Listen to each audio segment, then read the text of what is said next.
say thank you. You've been invited here because of a very special event. We have an unveiling of an unbelievable sculpture done by our resident artist, Felix. You were invited here because he wanted people here who meant a lot to him, who've influenced him in some way, in some manner, throughout the last 4 years in the high school, and so he invited you here. So I want to say thank you to everyone for attending. Thank you for supporting Felix. And before we get started, I have some thank yous I want to say at the very beginning before we get into this little program. The first one is a thank you to Felix's family. Felix came here at all different odd hours in the spring, throughout the summer, in the morning, in the afternoon. When it was 90-something degrees, he was down in the shed chiseling away. And so thank you for allowing Felix the time to come here and do this for us. I also want to say thank you to Ginny Marshall and the Tree Commission, which is wonderful here. Thank you. They entrusted us, and we'll give a little history in this. Good. Thank you. And Ginny will give a little history on this, but they entrusted us with this piece of history itself. And that's a real trust that they gave our school and our teacher, Mr. Greenfield and Felix, to do something with that piece of wood, the beech wood. I want to say the Historical Society, they provided with the picture and historical context to this tree, and we'll go over that in a second. I also, Mr. Greenfield, he's retired last year. He has been our tech engineering teacher here for 20 years, what is it? 22. 22 years, out there.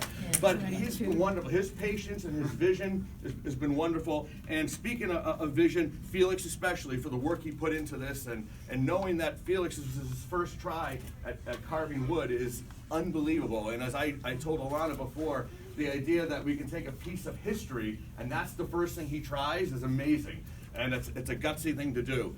And I want to say thank you to the main office for putting this together, and especially Miss Moreau. She organized this all herself. I can't thank her enough. She's done, for the lack of a better term, the lion's share of the work. So I do want to say thank you.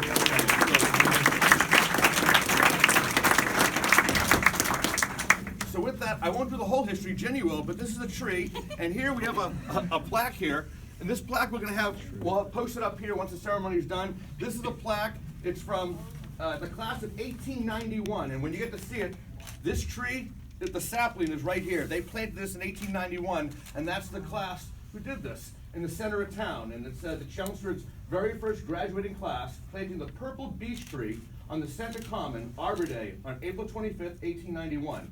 And this photograph was from the Historical Society. So that'll be up here as a permanent residence to our guest who's under the sheet right now. So with that, I say I'm going to turn this over right now to Mr. Greenfield. Mr. Greenfield, why don't you speak a little about the process and about Felix and what's been going on? All right.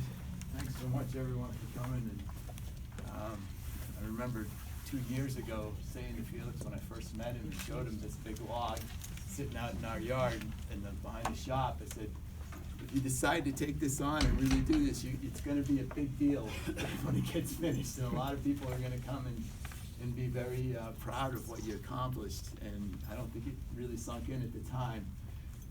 There's a lot of people that were very helpful in this process. It was about a 6-year process. When the tree was taken down, there were some people in town that had got in touch with me and asked if the school would take some of the material and do something with it for the town. And right away I said yes, but we can't take all of it because it was huge. Gary Persichetti, who I thank very much, was very instrumental in helping orchestrate getting this big log to the shop and getting me in contact with the person who could do the milling for the materials that we used to make all kinds of benches that have been distributed throughout the town for other students had made. And during this process of several years, they kept saying they were going to get a sculptor that was going to do something with this big log. I had picked out the log and had it cut from the tree. And several years had gone by, and there was no sculptor, and didn't seem to be enough money to hire a professional sculptor, and there was nobody who'd step forward to do it as a volunteer. So at that point, I went to the art teachers who were here, Terry and Diane and Maddie Ellis. Is she here also? Oh. She's on the other side. Oh, and I said, you gotta help me find a student who can sculpt this big tree for this town. I said, because there's not gonna, I don't think I'll ever get a student, and I'm not sure that they'll ever find a sculptor who's willing to do it for the kind of money that they're able to raise. And so they directed me to Felix, and he was in 10th grade at the time, and he had a portfolio at the time, which was pretty impressive.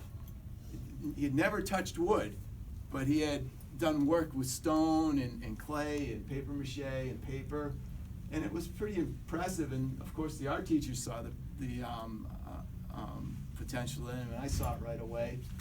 And then Ginny Marshall was getting involved at that time. She became the main liaison for the tree committee and started really pushing forward, saying, yeah, get a student to do it, and we can make this work. And then, so it all started to come together.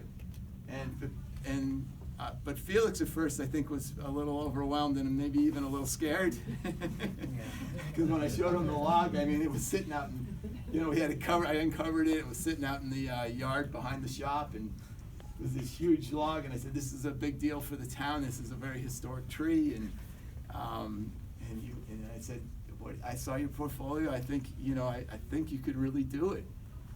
You want to become a sculptor, and you seem like a very dedicated student, and we didn't really know each other at this point. And Felix said, well, I need to think about this. And I said, that's fair enough. And so I think it was a few weeks later, he came and looked at it again, and we uncovered it, and we discussed it a little more. And he was concerned that he had never worked in wood. And I said, don't worry, I'll get you all the tools, I'll show you how to work in wood, but you need to be able to do the sculpture. And you gotta come up with a concept, and there's gonna be other people that are gonna be interested in helping with this concept. It's gonna be not totally just your concept. Because there's a whole town tree committee, and and of course, if they say it's gonna go in the high school, there's other considerations. So he thought about that, and he said, well, I need to talk to my parents too, which I was very impressed that he had said that. So he did agree, and so I showed the portfolio to Ginny and Steve and to Mr. King, and everybody agreed that we should definitely try to, open the pathway for Felix to do this. And then there was more input about how the conceptual idea of what was going to be done. And by the way, before I even get into that, Felix worked so diligently, so hard, he was so dedicated once he got started. He worked after school, he worked on plus block, he worked on any class that was not doing anything that might have had a substitute. He came in this past summer and did work. He worked right straight through all my classes that he was taking, and Terry also helped with allowing him to, with his art portfolio class, to come down and do some work. And of course the art teachers were helpful in giving some critique and some input. And a lot of thanks to Mr. King, who was back up for me throughout the whole process in terms of making sure Felix had this, supervision and things that he needed to keep going. So it was, there were a lot of people involved, and of course Kelly helped get all the plaques together and put this whole thing together. And we got to thank Brian Orso too from maintenance that helped with moving this thing so many times, and then getting it up here and helping us get it installed, and the help of, the manpower. But the plaque, I would like to read what Felix wrote for you. Now this is, in the very beginning, when we started doing he started doing conceptual drawings and then some technical drawings. We kept talking about, well, there has to be a theme that ties in with the school, and so he decided to do it with the school motto of the Lion's Pride. That had already been determined before, that it was going to be a lion sculpture, but whether it was going to be horizontal or upright or with several lions, these things were very open. So here's what Felix wrote, and it's on this plaque, which everybody will see. It'll be up here, and it's really quite beautiful what he wrote, and I think it says it all. It says, "Our mother lion has 5 cubs. Each cub represents one of our celebrated and recognized core values: perseverance, respect, integrity, determination, and empathy. And these values form the foundation of our development into pursuit of excellence." And it's signed by Felix Huang, sculptor, CHS, class of 2019.